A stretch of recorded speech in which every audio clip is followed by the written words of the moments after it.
وہ حضرت ملک الموت آتے ہیں، اور ملک الموت کے ساتھ کچھ فرشتے اس مرنے والے کے پاس آتے ہیں، اور آنے کے بعد اس سے حضرت ملک الموت جیسے ہی موت کا وقت قریب آتا ہے تو جو اور ان کے ساتھ فرشتے ہوتے ہیں ان سے کچھ باتیں بھی کیا کرتے ہیں، یعنی کہ اگر نیک بندہ ہوتا ہے تو وہ ملک الموت خود اس کو مبارکباد پیش کرتے ہیں، اور ملک الموت کے ساتھ جو فرشتے ہوتے ہیں وہ اس مرنے والے کو بہت مبارکباد پیش کرتے ہیں اور کہتے ہیں کہ بھائی تمہارا وقت پورا ہوا اور تم نے اللہ اور اس کے رسول صلی اللہ علیہ وسلم کے طریقے سے زندگی کو گزارا تھا، اس لیے اب تمہارے لیے بہت آسانیاں آنے والی ہیں، اب تمہاری جو لائف آنے والی ہے وہ تمہاری اصلی زندگی تمہاری آنے والی ہے اور تم کو بہت بہت مبارک ہو۔ وہ آ کر باقاعدہ فرشتے اس کو سلامتی والی باتیں کرتے ہیں، اس کو سلام کرتے ہیں کہ تم اللہ کے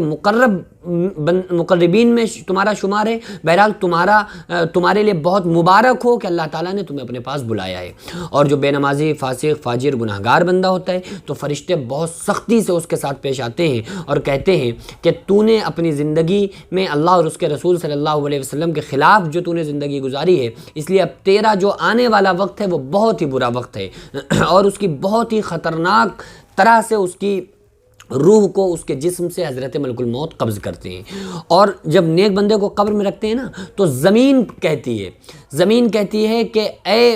آنے والے شخص، جو نیک بندہ ہوتا ہے، زمین کہتی ہے کہ اے شخص تیرا آنا مبارک ہو، بہت بہت تجھے مبارک ہو جو تو میرے پاس آیا، میری پیٹھ پر جتنے لوگ چلتے تھے ان میں تو مجھے سب سے زیادہ محبوب تھا، لہٰذا جب آج تو میرے حوالے کیا گیا ہے تو میرا اخلاص اور میرا کردار بھی تو دیکھے گا۔ اور پھر زمین جو ہوتی ہے، قبر اس نیک بندے کی ہوتی ہے، حد نگاہ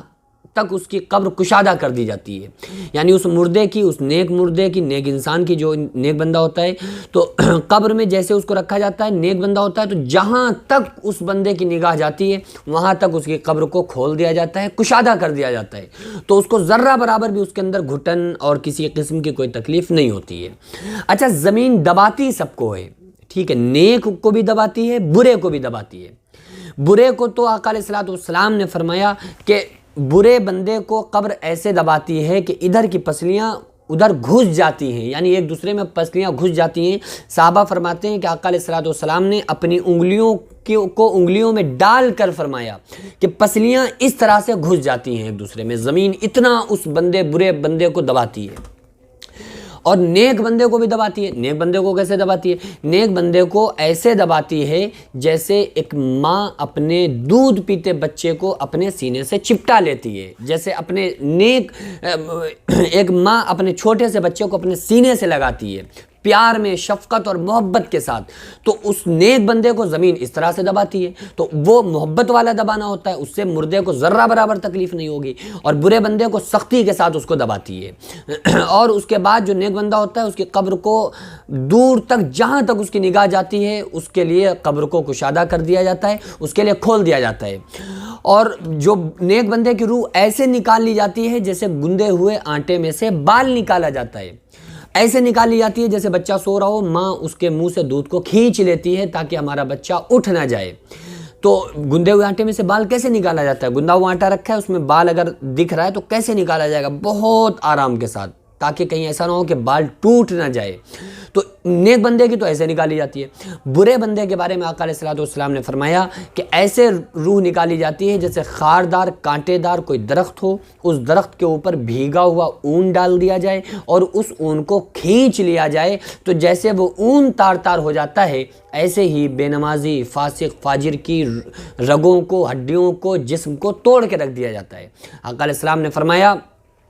کہ جو برے بندے ہوتے ہیں ان کی روح ایسے نکالی جاتی ہے، ایسی خطرناک ان کو تکلیف ہوتی ہے جیسے 300 جگہ تلوار سے کاٹا گیا ہو، ایسی تکلیف ہوتی ہے جیسے زندہ بکری کی کھال کو اتار لیا جاتا ہے،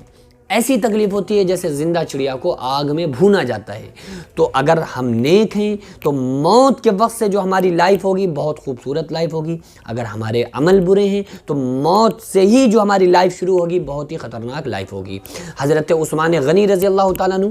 جب آخرت کا تذکرہ سنتے تھے تو نہیں روتے تھے اتنا، محشر کا تذکرہ سن کے اتنا نہیں روتے تھے، پلسرات کا تذکرہ سن کے اتنا نہیں روتے تھے، جہنم کا تذکرہ سن کے اتنا نہیں روتے تھے جتنا ایک قبر کو دیکھ کر عثمان غنی رویا کرتے تھے۔ اتنا روتے تھے حضرت عثمان غنی کہ آپ کی گنجان داڑھی آنسوؤں سے تر ہو جایا کرتی تھی۔ اور کون ہے عثمان غنی؟ آقا علیہ الصلوۃ والسلام کے داماد ہیں حضرت عثمان غنی۔ حضرت عثمان غنی کو حضور صلی اللہ علیہ وسلم نے اپنی 2 بیٹیاں عطا فرمائیں، یعنی ایک سے پہلے نکاح کیا، ان کے بعد میں جب ان کا وصال ہو گیا اس کے بعد آقا علیہ السلام نے اپنی دوسری بیٹی کا نکاح بھی حضرت عثمان غنی کے ساتھ کر دیا۔ اسی کے لیے آپ کو ذی النورین کہا جاتا ہے، یعنی 2 نور والے۔ تو حضرت عثمان غنی رضی اللہ تعالیٰ عنہ کا یہ حال ہے کہ قبر کو دیکھ کر اتنا روتے تھے کہ گنجان داڑھی آنسوؤں سے تر ہو جاتی تھی۔ تو لوگوں نے پوچھا کہ اے عثمان غنی، آپ جہنم کے تذکرے سے اتنا نہیں روتے ہیں، پلسرات کے تذکرے سے اتنا نہیں روتے ہیں، اور میدان محشر کے تذکرے سے اتنا نہیں روتے ہیں، لیکن آپ قبر کو دیکھ کر اتنا کیوں روتے ہیں؟ تو حضرت عثمان غنی رضی اللہ تعالیٰ عنہ نے فرمایا کہ اے لوگوں سنو، قبر دنیا کی منزلوں میں سے آخری منزل ہے، اور قبر آخرت کی منزلوں میں سے پہلی منزل ہے۔ اگر بندہ قبر سے نکل گیا تو سمجھو سب سے نکل گیا، سارے راستے اس کے لیے آسان ہو جائیں گے، آنے والی جتنی منزلیں ہیں سب اس کے لیے آسان ہوں گی۔ اور اگر بندہ قبر میں لگ گیا، قبر میں اٹک گیا، قبر میں پریشان ہو گیا، قبر سے نہ نکل پایا، تو آنے والی جتنی منزلیں ہیں، یعنی پلسرات کی، محشر کی، جہنم کی، وہ ساری منزلیں اس کے لیے خطرناک ہوتی چلی جائیں گی۔ تو قبر آقا علیہ السلام نے فرمایا یا تو جنت کے باغوں میں سے ایک باغ ہے یا جہنم کے گڑھوں میں سے ایک گڑھا ہے۔ تو ہم لوگ چھوٹی سی دعا کرتے ہیں، آپ اس پر آمین کہیے کہ اے پروردگار عالم، ہم نے جتنے بھی گناہ کیے ہیں اپنے تمام گناہوں کی ہم تجھ سے معافی چاہتے ہیں، ہمارے تمام گناہوں کو اپنے فضل و کرم سے اپنے محبوب صلی اللہ علیہ وسلم کے صدقے میں ہمارے گناہوں کو معاف فرما۔ اے اللہ، ہم تمام لوگوں کو، کہنے والوں کو، تمام سننے والوں کو، ہماری جب موت کا وقت قریب آئے تو ہمارے